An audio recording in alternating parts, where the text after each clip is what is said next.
Shalom, bonjour, nous nous retrouvons pour une nouvelle émission sur Info Live. Cette semaine, la sidra de la semaine, Matot, qui va parler des pérégrinations, du début des pérégrinations des enfants d'Israël dans le désert, mais surtout d'une histoire qui va non seulement nous émouvoir, mais aussi nous étonner. Je vous la rappelle. Les deux tribus de Gad et de Réhouven se tournent vers Moïse et lui disent: sans que cela s'entende de deux manières possibles, nous voulons rester dans ce terroir de Transjordanie, c'est-à-dire à l'est du Jourdain, bien que le peuple ait l'injonction divine de traverser ce Jourdain, de rentrer sur cette terre qui ne fut pas que promise mais donnée, de combattre afin de la conquérir.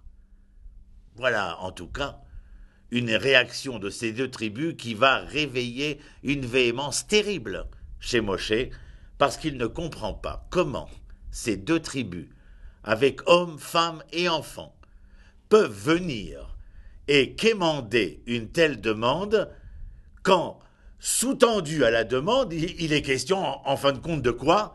Bien, de ne pas participer à la conquête collective de la terre de Canaan. Voilà, nous avons trouvé un terroir, il nous convient pour nos troupeaux d'abord, et puis pour nos enfants ensuite, mais d'abord pour nos troupeaux, c'est-à-dire, je ne veux pas faire trop de citations, mais il est bien évident que la disposition des préférences de Gad et de Réhouven est totalement étonnante. Mais d'abord et avant tout, la colère de Moshe va venir du fait que ces tribus veulent se détacher de ce que j'appelle la responsabilité collective. Il est impossible, comme je l'ai souvent écrit, de chérir une partie du peuple d'Israël et d'en exécrer une autre. Cela ne peut pas être qualifié d'un amour authentique, bien entendu. Car il ne peut pas y avoir de demi-mesure entre l'amour de la terre et l'amour du peuple juif. De la même manière que lorsque nous recevons ces deux tables de la loi, nous avons bien compris que la première, celle de droite, qui met les relations entre l'homme et Dieu, et la seconde qui met les relations entre les hommes, d'une manière de nous dire, en fin de compte, qu'il est impossible d'aimer Dieu sans aimer les hommes, ou d'aimer les hommes sans aimer Dieu, mais qu'il nous faudrait aimer Dieu et les hommes, bien entendu. Alors, il y a bien évidemment une question de moralité quand je parle de responsabilité collective. Moïse est en colère, comme nous l'avons dit et reprécisé, parce que justement, il y a une non-prise de conscience de cette responsabilité, et cette non-prise de conscience, il l'entend rapidement de la meilleure des manières. C'est une blessure, une fracture engendrée à la moralité de ces tribus quant à leur relation avec l'ensemble du peuple d'Israël. Il nous est purement et simplement interdit de nous détacher de l'ensemble du peuple et de créer, si vous le voulez, des communautés à part, ou des groupuscules à part, ou des partis partisans. Non, nous devons être pleinement insérés dans tout ce qui est bien comme tout ce qui est mal, pour le meilleur et pour le pire. Vous connaissez cette phrase, bien entendu, parce que cette relation du peuple avec de la terre, nous l'avons dit, nous le répétons, le peuple est masculin, la terre est féminine. Moshe leur dit, c'est une histoire conjugale.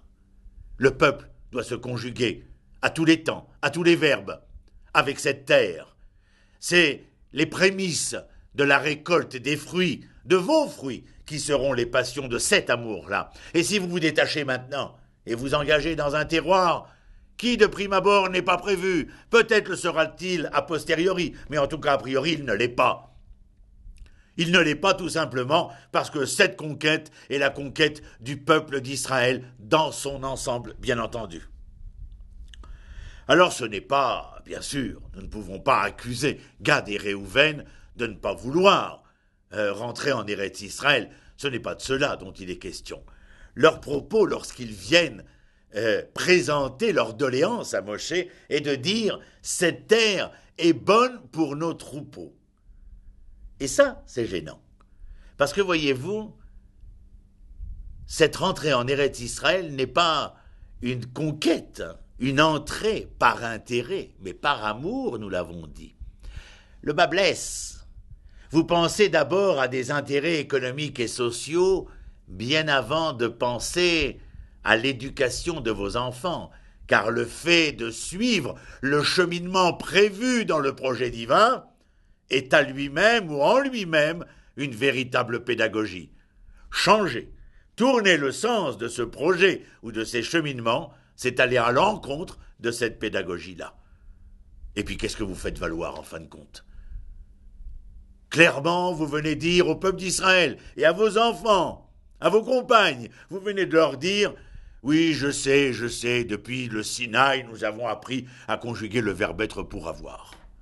Je sais, je viens de déclarer, non pas inopinément, mais consciemment, que je voulais conjuguer le verbe avoir pour être. » Eh bien non, monsieur Gad, non, monsieur Réhouven. Il est impossible de conjuguer le verbe avoir pour être. Ce n'est pas notre projet. Le bien-être dichotomisé entre le bien et l'être, où plus on aurait de bien, plus on serait, est une erreur occidentale, ou qui le deviendra. Par contre, conjuguer le verbe être pour avoir, ou notre premier avoir, vous le savez, ce sont nos enfants qui sont à même d'assurer la pérennité d'être et de devenir. C'est la raison pour laquelle ce projet a un cheminement qui lui est particulier.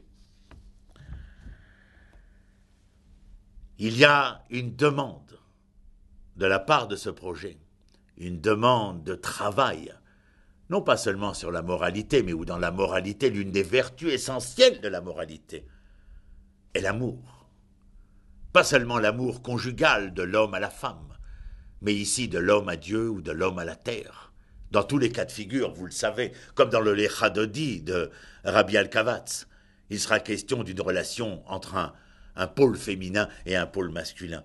Parce que toute l'histoire de cette humanité, et qui au travers le vecteur d'Israël comme porteur du projet divin, eh bien tout se déroule à travers cette relation bipolaire entre le féminin et le masculin. Parce qu'il faut conjuguer, parce qu'il faut cette conjugalité, j'y reviens, je répète et j'insiste, parce que nous sommes dans un monde aujourd'hui où tous ceux qui se sont dit « je aime toi » un jour sont quelques années plus tard en train de se séparer, si ce n'est de se déchirer.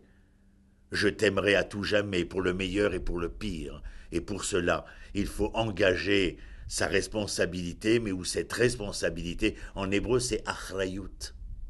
La responsabilité, c'est achrayut. Quel est le mot qui est à l'origine dans l'étymologie du mot achrayut? C'est ach. Ach, vous savez ce que c'est ach? Ach, c'est celui qui est le frère. Et le mot frère, ach, est à l'origine de acher, de celui qui est l'autre. Et c'est l'autre, acher, qui est à l'origine de achraï.